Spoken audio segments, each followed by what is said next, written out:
So back months ago, I wrote a blog post titled Journey for Relationship, where I talked about my Christian faith and how it relates to some of the relationships we have with people.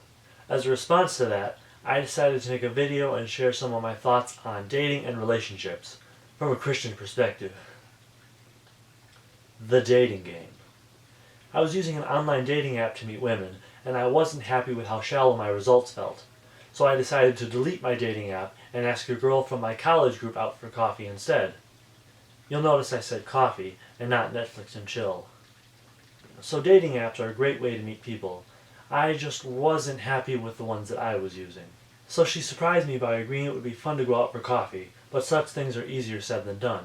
So when I went to follow up with her, she was nervous and she blocked my number. So a friend told me, dating is one of those things where you can ask someone out on a date, and they can say yes. You can go on the date, you can have that experience. And they can say no too. And that's perfectly okay as well. The good and bad. I didn't ask the girl from my college group out for coffee because I was evil. I did it because we had a few good conversations and I thought it was a better alternative to meeting a stranger online. So if she would have said she wasn't interested, I would have backed off. But since she gave me some positive input, I felt welcome to pursue my thought process for a while. It took us a little while to have a conversation and discuss everything. Singleness. Being a single person can be tough. I know a lot of people who are eager to wish it all away and find that special someone. But being in a relationship can be a lot of work, especially with the wrong person. Singleness gives us the chance to work on ourselves and to do what we want to do in life unencumbered. As we work on ourselves, we can become the person someone actually wants to be in a relationship with. Finding the right person. Finding the right person for you can take a while. You have to meet a lot of people. And it's better to be single than in a relationship that makes you unhappy. I have a few friends who go from one abusive relationship to another, and while it temporarily fills the void in the person's life, the results are not something good. I always say as a Christian, it's best to allow the scriptures to fill your life first, and then you can go out and fill the lives of others. So it wasn't long after this that I met my girlfriend, and every day with her has been an adventure. Whoa, look, honey. 6 months. Whoa, whoa, whoa, whoa. It's like I said, I had to meet a lot of different women. I had to get to know their likes and their dislikes, and I had to measure how their personalities and their hopes and dreams measured up against mine. With my girlfriend and I, we both have a heart for the Lord and a heart for what we accomplish together. So it works out. I remember this past week, I went through something very difficult in my life, and my girlfriend was behind me the entire time, 100%. And some of those other girls, they probably would have seen the same situation and been like, See ya soon. and so every day through that, I am blessed. And remember, here's my quote of the day. Y'all, relationships don't work out because you think it's okay to ignore somebody when you're mad instead of being an adult and communicating. Let's just be friends. I find it's very important to build a solid foundation with someone before you go into a relationship with them.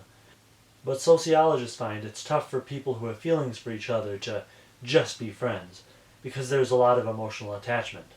One of the girls I had feelings for, we talked every day, but when she eventually told me going forward we could be friends but nothing more, I fell apart because I wasn't emotionally prepared to agree to be just friends. Social media is a tough place, as it is a visual reminder of the person you lost moving on without you.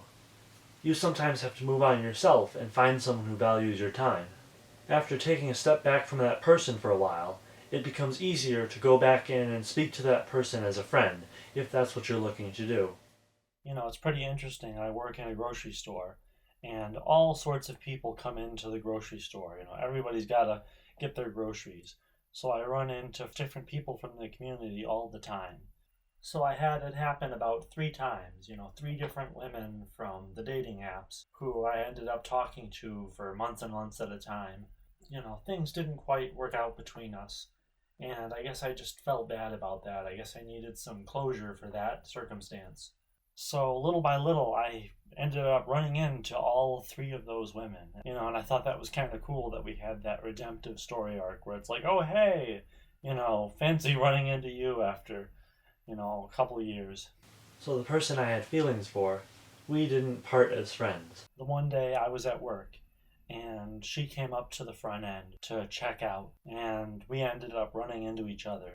And I thought to myself, if Christ can forgive you for all your mistakes, surely you can forgive someone else. So I went up to her and I greeted her as an old friend, and I had a little bit of a conversation with her. And through that, I healed a part of me that was broken.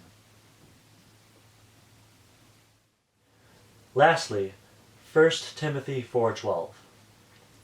Since you are young, since you are young, since you are young, Since you are young. since you are young, Since you are young, don't let anyone. Since you are young, don't let anyone look down on you because of your youth, but set an example for others in speech, in conduct, in love, in faith, and in purity. That's one of those things where as a young person, you have the potential to accomplish any number of great things, and I completely hope that you do so. Our society has this push where everything we do is completely okay, but that's not always true. My girlfriend and I have decided we won't sleep with each other until marriage, as we want to spend some time getting to know one another. And you'll call me crazy, everyone has a different view on the topic, but we have these situations where people carry their emotional baggage, and we just wanted to avoid that. I went on a date with somebody, and she talked about all the other guys that she had dated, and I felt completely inferior. The more people you sleep with, the more it devalues your ability to love and commit to the next person. And a friend told me he wasn't pure before he met his wife, but they agreed to wait until marriage, and the Lord will bless you for that. And another friend, who's been around the block a few times really, told me it's better to lose your virginity to someone you actually care about than to lose it to someone dumb. When you set yourself to a standard that you feel comfortable with, the right person will respect you for holding that standard, and the wrong person will throw a hissy fit and hopefully move along.